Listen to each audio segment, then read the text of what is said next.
అందరికీ నమస్కారం. Harshi makers welcome. ఇప్పుడు కుకింగ్ క్లాస్ 12 చెప్పుకుందామండి. ఈ క్లాస్లోనైతే మనం గుడ్డు ఉక్కురు బిర్యానీ చేసుకుందాము. ఈ ఉక్కురు బిర్యానీ ఏంటంటే చాలా బాగుంటుందండి. మనం ముద్దకి ఎగ్ అనేది టేస్ట్ చేస్తూ ఉంటాము. అంటే మనకి మామూలు ఎగ్ బిర్యానీ అంటే ఎగ్ పలంగా వండుతాం కదా, అలా కాకుండా ఇలా ఉక్కురులాగా చేసి కూడా మనం బిర్యానీ చేసుకోవచ్చు. స్కిప్ చేయకుండా లాస్ట్ వరకు చూడండి. ఇప్పుడు వీడియోలోకి వెళ్ళిపోదాము. ఇప్పుడు మన బిర్యానీ గిన్నె పెట్టుకొని దాంట్లోని కొద్దిగా ఆయిల్ వేసి బిర్యానీ ఆకు, బిర్యానీ మసాలా సామాన్లు ఉంటాయి కదా, అవన్నీ వేసేసి కొంచెం బాగా ఉల్లిపాయలు బాగా వేయించేసుకోవాలి. ఉల్లిపాయలు వేసిన తర్వాత ఇప్పుడైతే ఇలా అల్లం వెల్లుల్లి పేస్ట్ వేసేద్దాం. వేసేసి బాగా వేయించేసుకోండి. వేయించేసి ఇప్పుడు టమాటో కూడా వేసేద్దామండి. టమాటో కూడా అల్లం వెల్లుల్లి పేస్ట్ బాగా వేగిపోయిన తర్వాత టమాటో వేసేసుకొని టమాటో బాగా వేయించేసుకోండి.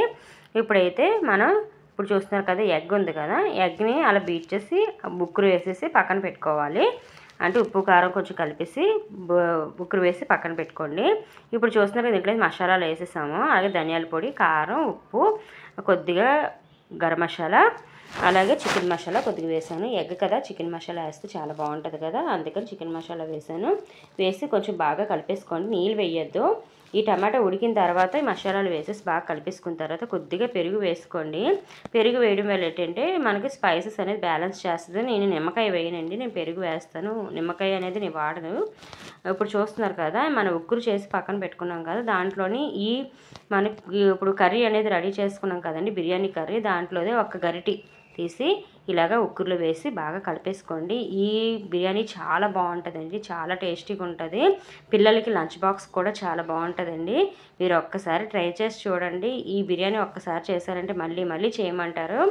ఇప్పుడైతే మనం బియ్యం బాగా కడిగేసి నానబెట్టేసి పక్కన పెట్టుకోవాలి. ఒక గంట ముందు కడిగేసి నానబెట్టుకోండి. ఆ బియ్యాన్ని అయితే నేనైతే మామూలు బియ్యమే వేసానండి, బాస్మతి రైస్ కాదు, సోనా మసూరి రైసే. ఈ రైస్ అనేది మనం డైలీ వండుకునే రైసే కదండి, అయినా సరే చాలా బాగుంటుంది. మీకు బాస్మతితో చేసుకోవాలనుకుంటే బాస్మతి రైస్ కూడా వేసుకోవచ్చు. ఈ విధంగా నేనైతే 3 కప్పులు రైస్ తీసుకున్నానండి. దానికి ఇగోండి 3 పావులు అంటారు కదా, 3 పావుల రైస్కి 3 లోటాలు నీళ్ళు వేసేస్తున్నాను. నాకైతే ఈ లోటాయే కొలత అండి, నేను గ్లాసులు కొలత పెట్టుకోను. ఇలా వేసేసుకున్న తర్వాత దీంట్లో నేను లాస్ట్లో ఉప్పు వేస్తానండి. బిర్యానీలోకి నేను ముందైతే ఉప్పు వేయను. బాగా మొత్తం అంతా రైస్ అంతా బాగా కలిపేసుకొని వాటర్ వేసేసి ఇప్పుడు మనం ఉప్పు యాడ్ చేసుకోవాలి. పచ్చిమిర్చి కూడా నేను ఇప్పుడు వేస్తానండి, ఎందుకంటే పచ్చిమిర్చి ముందే వేసేసామంటే గొంతుకి ఘాటుగా తగులుతుంది. పచ్చిమిర్చి మొత్తం మన కర్రీలో కలిసిపోయి అసలు బాగోదండి. అవన్నీ వేసేసిన తర్వాత ఉప్పు కూడా వేసేసాను, బాగా కలిపేసి టేస్ట్ చూసాను. ఇప్పుడు ఇలాగా మనకు ఉడుకుతుంది కదా, ఇలాగా మనకు ఉడికినప్పుడు ఈ ఉక్కురు అనేది వేసేసుకొని సిమ్లో పెట్టేసుకోండి. మీరు హైలో పెట్టద్దు. ఇలా ఉడికిన తర్వాత హైలో పెట్టారంటే అడుగంతా మాడిపోతుంది, బిర్యానీ అంతా పాడైపోతుంది. ఇప్పుడు ఈ సిమ్లో పెట్టేసుకొని దాని మీద ఏదైనా బరువు పెట్టండి.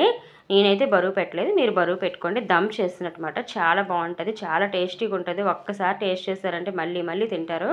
మా వీడియో మీకు నచ్చితే మాత్రం ఒక లైక్ చేసి, షేర్ చేసి, సబ్స్క్రైబ్ చేసుకొని, మీరు సబ్స్క్రైబ్ చేసి ఇంకొంతమందికి షేర్ చేయండి. మా వీడియోస్ గురించి. మా రెసిపీస్ అనేది చాలా సింపుల్గా ఉంటాయి కదండి, అన్నీ ఇంట్లో ఉన్న వాటితోనే చెప్తాము. అందుకనేసే మీరు ఒక్కసారి ట్రై చేసి ఎలాగుందో కూడా నాకు కామెంట్లో చెప్పండి. నాకైతే చాలామంది చూస్తున్నారు కానీ అసలు ఎలాగుందనేది నాకు చెప్పటం లేదు. ఒక్కసారి కామెంట్లోని చెప్పండి ఎలాగుందనేది. ఇంకా ఈ రెసిపీ అయితే చాలా బాగుంటుంది. మీ పిల్లలు అయితే చాలా ఇష్టంగా తింటారు. ఎగ్ అంటే ఎవరికి ఇష్టమో వాళ్ళందరూ ఇష్టంగా తింటారండి. నేనైతే మా ఇంట్లో అయితే ఎగ్ అంటే మా ఇంట్లో వాళ్ళందరికీ ఇష్టమే. అందుకనేసి నేను ఇలా రకరకాలుగా ఎగ్ బిర్యానీలని, ఎగ్ కర్రీస్ అలా నేను చేస్తూ ఉంటాను.